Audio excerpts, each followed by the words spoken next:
So, one of the things that you can do to help change your belief systems and your emotions are affirmations and intentions. So, an affirmation, you're stating that in the positive. I have this in my life now, whatever that is. I am healthy. I am wealthy. I am wise. I am compassionate. And our intention, that's something that's going to happen in the future. So I intend this to be true. I intend this to happen. And at first, you're going to feel like you're lying to yourself, especially if you're like, I am wealthy and you're dead broke and have zero money in your bank account. But it's called programming. We're programming your brain and programming your conscious and your subconscious mind. Because if it's repeated enough, you will believe it. You will eventually start to believe it.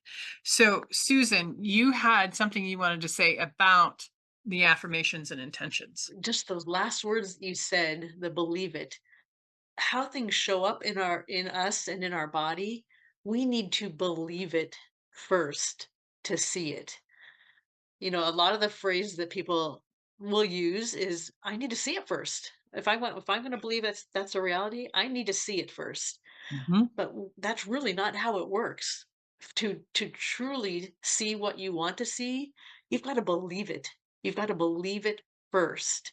And that's believing it in your thoughts and in your mind and in how you visualize what's going on is actually the first step.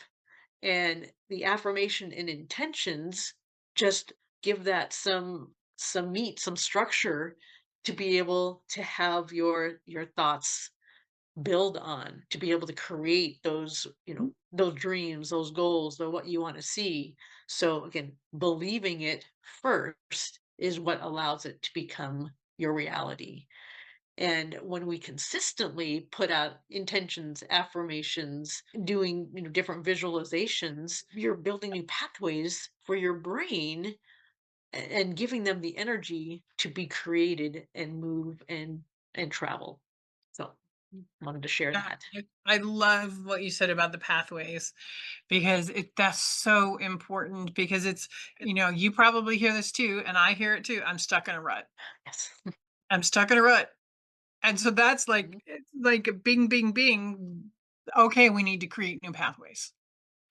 We need to start saying different things and to ourselves and then eventually believe it so we can see it and create a different pathway, create something entirely new. So that to me was like, oh my God, that's so profound.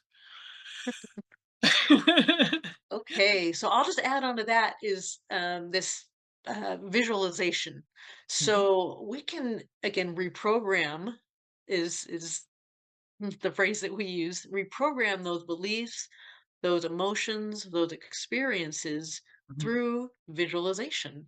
Yep. And it helps change those mental patterns that then drive the communication of what's going on in your experience. And people may have heard that the brain really doesn't know the difference between a real experience and a visual experience. Imagine. So it's still walking through in your brain what's going on, what can be created, what you want to be created, and the brain doesn't again know the difference between that visualization and that it hasn't been done. Mhm. That's not a truth in your reality yet. And so the more time we can spend, which is what we do in these, of just guiding yourself through or being guided through the visualization and the words and the thoughts of what you want to create, is that's what manifestation, co-creation, creating the experience that you want, all of that is putting that out there so that it can be seen. Exactly. And as you said before, consistency is the key. And a couple of things that I like to do, like to tell my clients is and we've said this before, get a journal. You don't have to spend a lot of money. It could just be a notebook. Some people use note cards and write them down as you experience these emotions, as you experience these beliefs. It's important to write them down because I literally just said this to a client, this becomes the basis of your healing. This becomes the basis of what we're going to work on. You can set an alarm in your phone for these intentions and these affirmations so that you remind yourself to say. And I want to introduce, because we're going to go through the exercises, I want to introduce a concept of tracking your emotions and tracking these beliefs. It's a concept that I learned through EFT, emotional freedom technique, and it's a concept of 0 to 10. 0 is no emotion, no triggers, nothing. It's just like, okay, it happened, whatever. To 10, everything is off the charts. I am full blown in my anger. I am full blown in my anxiety. And you can rate where you exist on that chart. And the reason why we're asking you to rate things from 0 to 10 is so that you can notice a change. You can Yeah. become aware of a change. And if it's not changing, okay, we know where to work. Does that make sense? Yep. Yep. Yep. O Yep. okay. Definitely. So that just the last thing I'll add with that is this validating where you're at is what helps you Mhm. see the change, know the change, and be this new change that you're operating in. I love that. I love that.